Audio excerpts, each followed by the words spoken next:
Morning friends. आज मैं आपको दिखाऊंगी कि क्रिसैंथेमम या गुलदाउदी के पौधे आप विंटर्स के लिए कैसे तैयार कर सकते हैं। ये मेरे पिछले साल के 2 गमले हैं जो मैंने बचा के रखे थे। इनसे मैं कम से कम 200 तक पौधे तैयार कर सकती हूँ। नॉर्मली जब आप मार्केट जाते हैं गुलदाउदी के पौधे विंटर फ्लावर्स लेने के लिए, तो आपको जो सैपलिंग्स मिलती हैं 2 पत्ते की या 4 पत्ते की होती हैं, वो आपको मिलना शुरू होती हैं नवंबर एंड या दिसंबर मंथ से। तो जब आप उनको लेके आते हैं और फिर आप उनको लगाते हैं और प्लांट बड़ा होता है, उस पर कलियाँ आती हैं, फूल आती हैं, तब तक ऑलमोस्ट आपका विंटर सीज़न ख़त्म होने आता है, फ्लावरिंग सीज़न। तो अगर आपके पास ऐसे पुराने पौधे हैं पिछले साल के, जैसे कि मैंने ये 2 गमले बचा के रखे हुए थे, इनसे आप कम से कम 150 से 200 पौधे घर पे तैयार कर सकते हैं। और by the time December month शुरू होता है, आपके पौधे काफ़ी बड़े हो चुके होंगे और उन पर बहुत सारी बड्स और फ्लावरिंग शुरू हो जाएगी। तो लेट्स सी, जैसे कि ये 8 इंच का एक गमला है और इसमें जब फ्लावरिंग बंद हो गई तो मैंने मेन प्लांट उसका कट कर दिया। तो आप इसमें देख सकते हैं, इसमें बहुत सारी ब्रांचेज आ गई हैं और ये पूरा हरा भरा पौधा है। जब बारिश हुई तो ये बहुत ही तेज़ी से ग्रो किया। इसमें ना कोई मैंने फर्टिलाइज़र दिया है, ना कोई किसी तरह की खाद डाली है।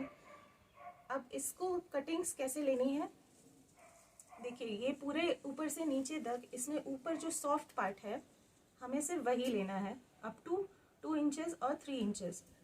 उससे ज़्यादा बड़ा आपको कटिंग नहीं लेना है। जो वुडी पार्ट है वो आपको नहीं लेना है। तो इतना बड़ा आपने सैपलिंग कटिंग लिया है। अब जैसे ही आप इसको कट करेंगे, बहुत ही इंपॉर्टेंट चीज़ है कि इसे आपको सीधे पानी में डाल देना है। इसको थोड़ी देर के लिए भी आपको बाहर नहीं रखना है, इसको ड्राई नहीं होने देना है। तो देखिए किस तरह से मैं जल्दी जल्दी से इन सब की कटिंग्स रेडी कर देती हूँ। एक बोल पानी आप रेडी रखिए और उसमें आप सारी कटिंग्स डालते जाइए।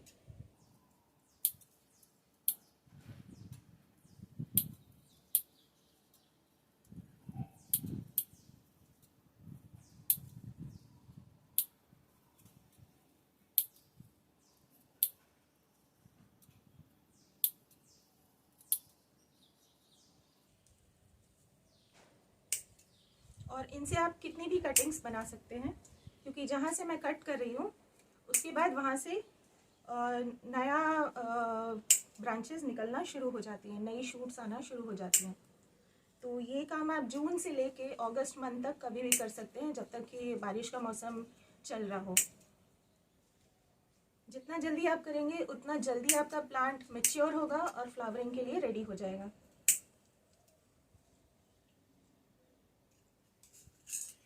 तो देखिए इतनी सारी मैंने कटिंग्स रेडी कर ली हैं। इसमें अभी बहुत सारी और कटिंग्स हैं, मैं आपको इनको कैसे लगाना है पहले वो दिखा देती हूँ।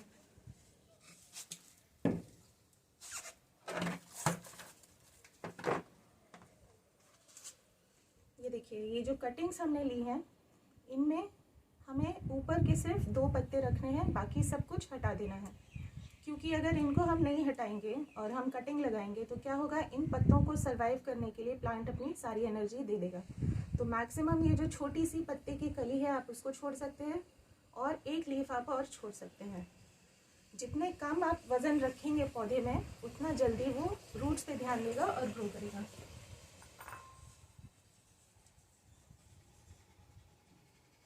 बहुत सारी इसमें लीव्स हैं, उनको हटाते जाइए।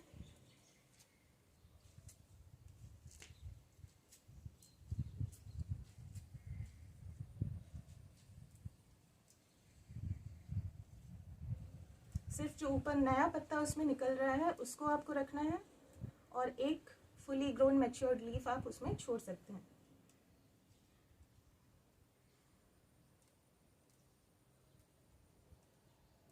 क्रिसैंथेमम या गुलदाउदी ऐसा पौधा है जिसकी कटिंग सबसे ज़्यादा तेज़ ग्रो होती है। अगर आप रोज़ की कटिंग लगाते हैं या हिबिस्कस की कटिंग लगाते हैं तो उसमें रूट्स निकलने में काफ़ी वक्त लग जाता है, करीब करीब 1-1.5 महीना लग जाता है। लेकिन ये कटिंग अगर आप लगाएंगे और इस तरीके से लगाएंगे तो आप देखेंगे कि 15 दिन के अंदर उसमें बहुत अच्छी रूट्स फॉर्म हो जाती हैं।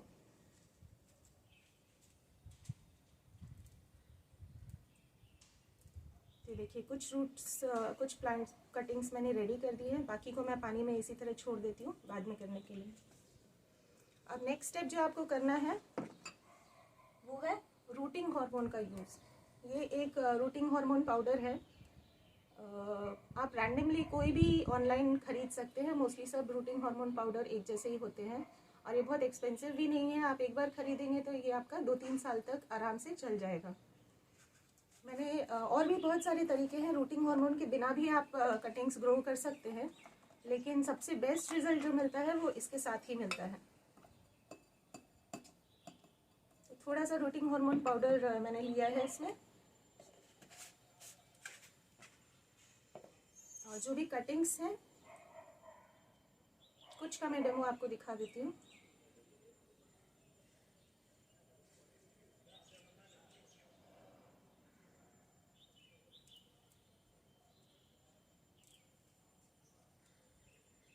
जैसे ये कटिंग्स हैं तो इनका जो नीचे का पार्ट है इसको आपको रूटिंग हार्मोन में डिप करना है।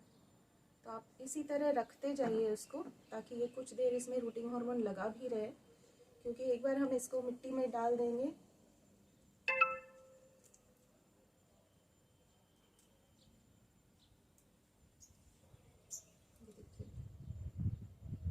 ठीक है। इसी तरह आपको सारी कटिंग्स जल्दी जल्दी आपको रेडी करनी है, और जब तक आपका काम नहीं होता इन कटिंग्स को पानी में ही रखिए, पानी से निकाल के बाहर मत छोड़िए।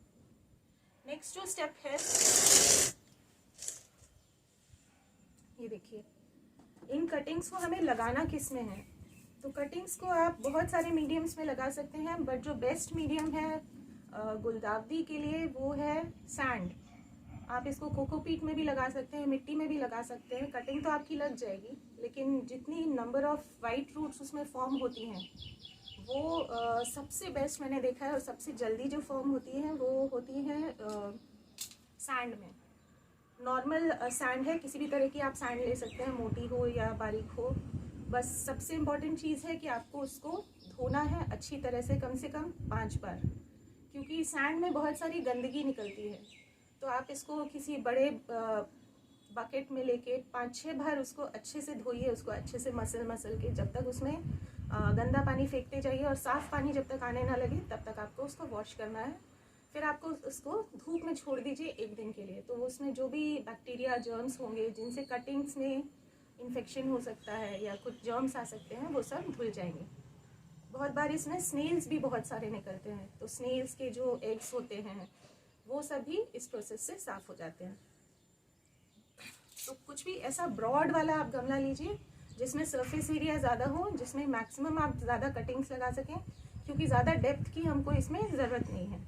तो ये एक गमला लिया है मैंने, इसकी हाइट भी बहुत ज़्यादा नहीं है लेकिन काफ़ी ब्रॉड है, और ये कटिंग्स जो है हमें बहुत दूर दूर लगाने की भी ज़रूरत नहीं है। आप एक गमले में मैक्सिमम जितनी चाहे उतनी भर सकते हैं, क्योंकि ये सैंड है। अगर आप मिट्टी में लगाते हैं तो शायद आपको थोड़ा स्पेस देना पड़ता है, क्योंकि मिट्टी से निकालते वक्त बहुत सारी रूट्स डैमेज हो जाती है, लेकिन सैंड से बहुत आसानी से लग भी जाती हैं और निकालना भी बहुत आसान रहता है। तो ये सैंड मैंने इसमें भर ली है। सैंड में मैंने पानी डाल दिया है अच्छी तरह से, तो ये सैंड जो है गीली ही है। सैंड का एक बहुत अच्छा फ़ायदा है कि इसमें पानी रुकता नहीं है, तो आपकी जो कटिंग्स हैं वो ख़राब नहीं होती है जल्दी से। तो जल्दी से हम लगा देते हैं। ये देखिए, ये रूटिंग हार्मोन अच्छी तरह से इसमें लगा हुआ है। अब इसको आपको कितना अंदर तक दबाना है, तो इसको आप मैक्सिमम जितना अंदर तक दबाएंगे उतना अच्छा है। ऊपर का लीफ पार्ट जो है वो बस आप छोड़ दीजिए, क्योंकि यहाँ से लेके यहाँ तक इसमें कहीं से भी रूट्स निकल सकती हैं, और कितनी भी रूट्स निकल सकती हैं। तो जितनी ज़्यादा रूट्स होंगी उतना जल्दी आपका प्लांट ग्रो करेगा, और वो ग्रोथ आपको दिखने लगेगी जब ऊपर से नए लीव्स जल्दी जल्दी बढ़ने लगेंगे।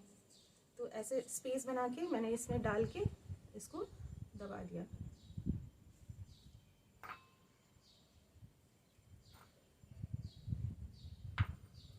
हमने पानी में डाला था तो ये रूटिंग हार्मोन जो है प्लांट पे अच्छे से चिपक गया है, बिकॉज उसकी जो स्टेम थी वो भीगी हुई थी।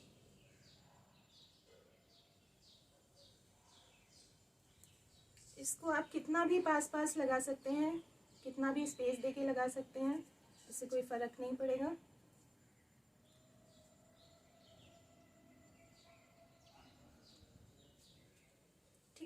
ये 4 पौधे मैंने यहाँ लगाए हैं, बट इस स्पेस के हिसाब से इसमें कम से कम मैं 25 पौधे लगा सकती हूँ, और जितने चाहें आप भर दीजिए। मैं एक आपको दिखाती हूँ जो मैंने बना के रखा हुआ है।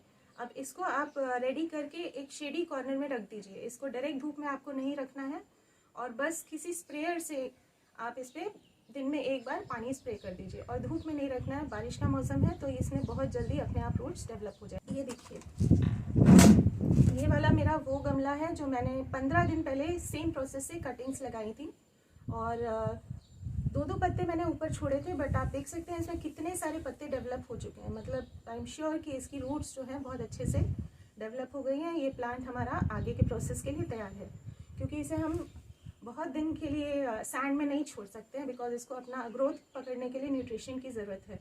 तो हमें इसे अब मिट्टी में ट्रांसप्लांट करना होगा।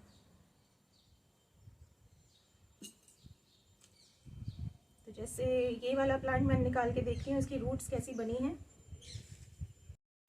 सो ये मेरा लास्ट लॉट का गमला है, जिसमें मैंने 20 दिन पहले सेम प्रोसेस से कटिंग्स लगाई थी। क्योंकि मैं ये कई बार करती रहती हूँ विंटर सीजन में, जैसे जैसे कटिंग्स ग्रो होती जाती हैं मैं उन्हें लगाती जाती हूँ। तो ये पिछले 20 दिन पहले जो मैंने कटिंग्स सैंड में लगाई थी, ये उसका रिजल्ट है। तो आप देख सकते हैं इसमें रूट्स कैसी डेवलप हुई हैं।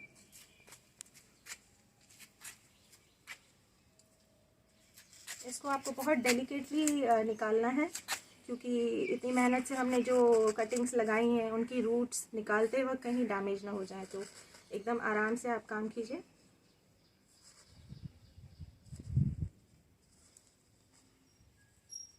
आसानी से निकल आती हैं, बस थोड़ा पेशेंस चाहिए होता है। ये देखिए, ये कटिंग है, इसमें ऊपर बहुत सारे लीव्स भी आ गए हैं, जबकि मैंने 1 या 2 लीव्स ही छोड़े थे।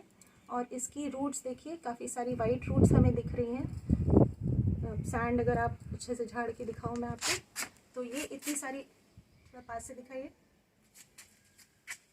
ये देखिए इतनी इसमें रूट्स डेवलप हो चुकी हैं। तो इट्स अ सक्सेसफुल कटिंग, और मैक्सिमम जो कटिंग्स हैं हमारी वो सेम प्रोसेस से आई थिंक सब में रूट्स आ चुकी हैं। कुछ हो सकता है 1-2 कटिंग्स नहीं लगे, जैसे इसमें नया ग्रोथ मुझे नहीं दिख रहा है। तो ये देखिए, ये वाली कटिंग नहीं हुई है, और शायद ये वाली नहीं हुई है। ये 2 छोड़ के बाकी सारी कटिंग्स हमारी जो है ग्रीन है, और बहुत सारे लीव्स आ चुके हैं, और एक ही रूट मैंने आपको ये दिखाई है। कुछ और कटिंग्स हम निकाल के देख लेते हैं। क्योंकि हमने सैंड में लगाया है, इसीलिए इसकी रूट्स इतनी आसानी से फैल भी पाई हैं और ग्रो भी हो पाई हैं। मिट्टी में अगर आप लगाएंगे तो मिट्टी थोड़ी सी डेंस होती है, उसमें रूट्स इतनी अच्छी से ग्रो नहीं हो पाती हैं। तो एक प्लास्टिक स्पून की हेल्प से मैं यहाँ कर रही हूँ, ज़्यादा ताकत हमें नहीं लगानी है। ये देखिए, ये वाली एक कटिंग है, इसकी भी रूट्स बहुत अच्छी डेवलप हुई हैं।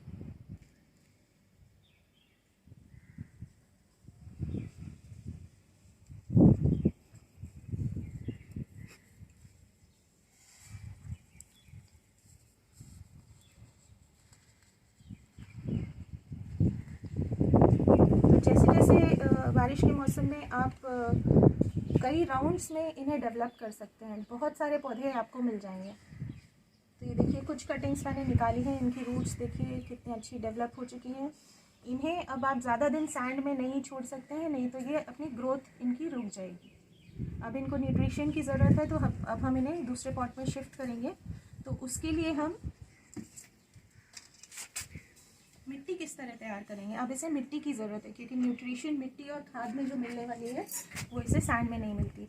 तो यहाँ मैं थोड़ी सी मिट्टी आपको रेडी करके दिखा रही हूँ। आपको गार्डन सॉइल लेनी है, कोई भी जो आपके पुराने गमले की मिट्टी हो, और फिर आपको गोबर की खाद लेनी है। अगर आप गोबर की खाद ले सकते हैं, या फिर आप पत्ते की खाद ले सकते हैं, या अगर आपने किचन कॉम्पोस्ट बनाया है उसको ले सकते हैं। तो इसको थोड़ा अच्छे से मिक्स कर दीजिए, ताकि इसमें कोई लम्प्स ना रह जाए। तो न्यूट्रिशन के लिए नॉर्मल मिट्टी और गोबर की खाद, ये 2 चीज़ ही काफ़ी हैं अभी इसके लिए। अब बारिश का मौसम है, तो इसमें कोई फंगस न लगे, कोई जड़ों वाली बीमारी न लगे, इसीलिए आप इसमें थोड़ी सी नीम की खली मिला दीजिए। और मेरे पास ये थोड़ा सा बोन मील है।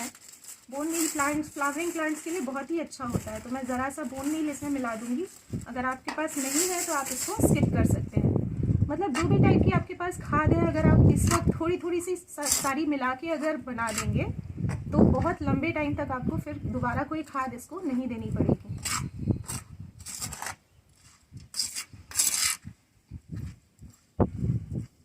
तो ये मेरा सॉइल मिक्स जो है वो रेडी हो गया है।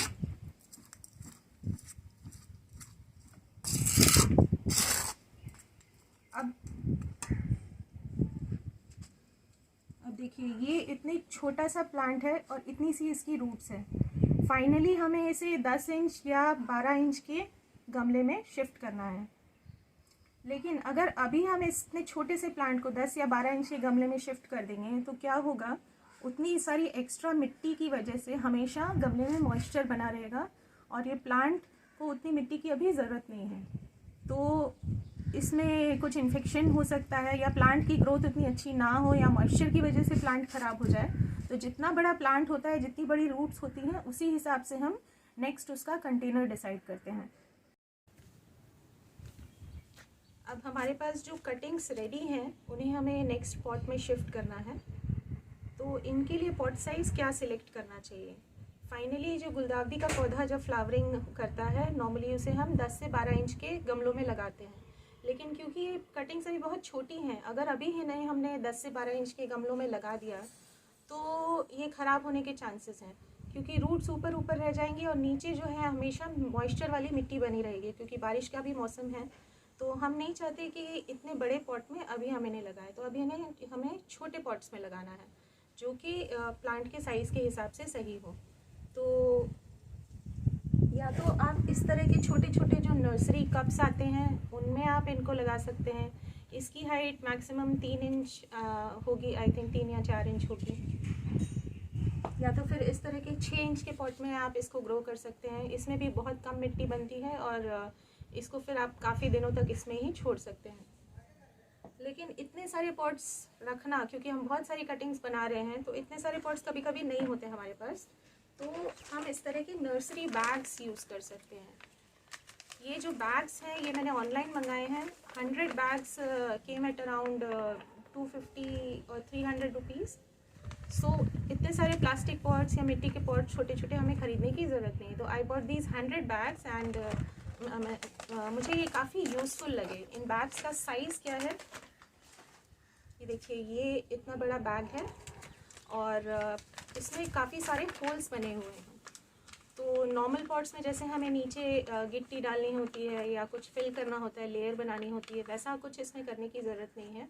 इसमें ऑलरेडी ड्रेनेज होल्स दिए हुए हैं बहुत सारे, आप डायरेक्टली इसमें मिट्टी फिल करके बहुत सारी कटिंग्स आप यूज़ कर सकते हैं। तो इसको फिल एक बैग में आपको फिल करके दिखाती हूँ।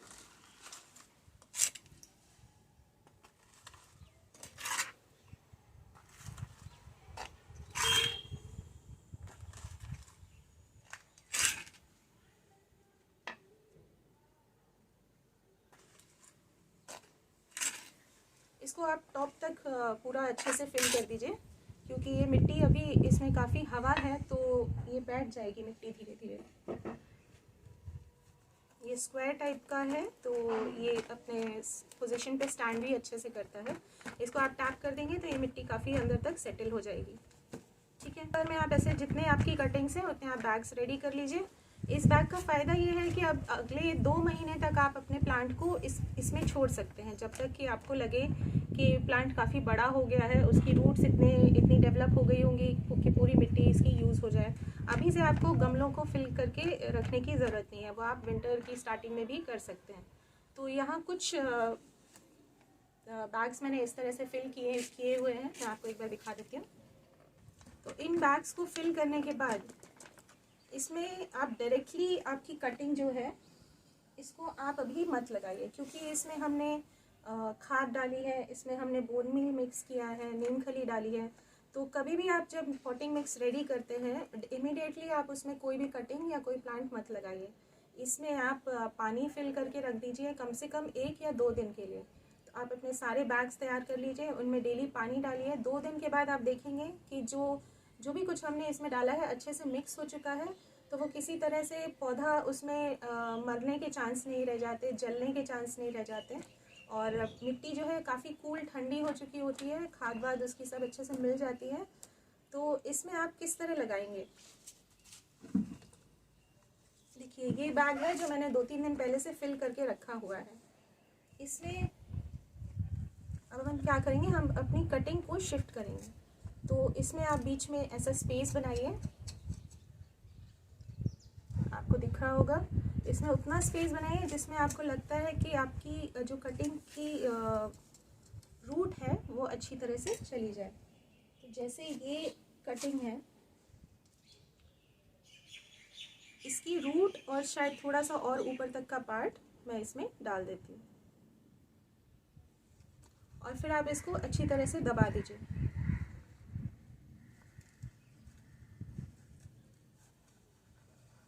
लूज़ मत छोड़िए कभी भी, आप कभी भी ट्रांसप्लांट करते हैं रूट को अच्छी तरह से दबाइए ताकि उसमें कुछ स्पेस ना रह जाए और मिट्टी को रूट अच्छी तरह से टच होनी चाहिए। तो ये आपकी एक कटिंग रेडी हो गई। अब आप इसको 1 महीने 1.5 महीने के लिए इसी में छोड़ सकते हैं। इस प्लांट के लिए इसमें न्यूट्रिशन काफ़ी है, इसमें सिर्फ आपको अब डेली पानी देना है। तो कुछ कटिंग्स हैं जैसे मैंने यहाँ रेडी करके रखी हैं जो मैंने लास्ट वीक शिफ्ट की थी। ये देखिए इस तरह की कटिंग्स हैं, ये ऑलरेडी रेडी हैं, बस अभी इनमें आपको पानी देते रहना है हर हफ्ते हर दिन। और 1-1.5 महीने में आप देखेंगे कि आपका प्लांट काफ़ी ज़्यादा ग्रो कर चुका होगा। मैं एक आपको प्लांट दिखाती हूँ।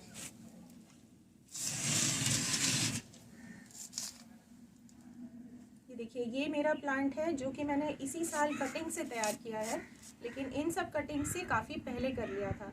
तो ये आपको उसका नेक्स्ट स्टेप दिख रहा है। अगर आपने ये वाली कटिंग आज लगाई है तो 1 से 1.5 महीने में आपका प्लांट इतना बड़ा हो जाएगा।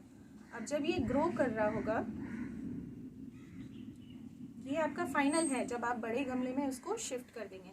दूसरा चीज़ आपको ध्यान रखना है, जब आप उसको गमले में शिफ्ट करते हैं उसकी आपको पिंचिंग करते रहनी है। जैसे अगर इसमें ही ये ग्रो हो रहा है, बड़ा हो रहा है, ये देखिए इसमें ऊपर छोटा सा न्यू लीफ आ रहा है, तो मैं इसको कुछ दिन के बाद जब ये प्लांट इस प्लास्टिक बैग में सेटल हो जाएगा तो मैं इसकी ऊपर की जो लीव्स हैं उन्हें पिंच कर दूँगी, तो यहाँ से 2 ब्रांचेस और निकल आएंगी।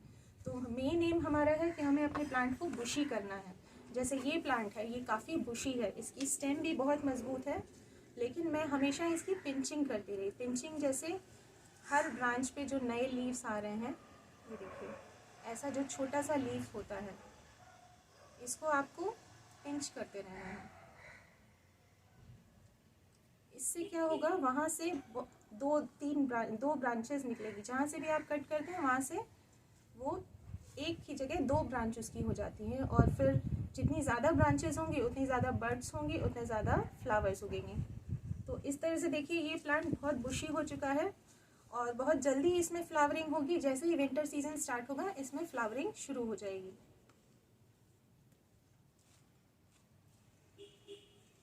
तो आपको आज का वीडियो कैसा लगा आप ज़रूर कमेंट करके बताइए। अगर आपको ज़रा भी यूज़फुल लगा हो तो आप प्लीज़ लाइक, शेयर और सब्सक्राइब कीजिए, और मैं अपने वीडियोस में और क्या इम्प्रूवमेंट कर सकती हूँ वो आप मुझे ज़रूर बताइए कमेंट करके। कुछ आपके सवाल हो तो कमेंट्स में डालिए, मैं सारे सवालों का जवाब दूँगी। Thank you so much.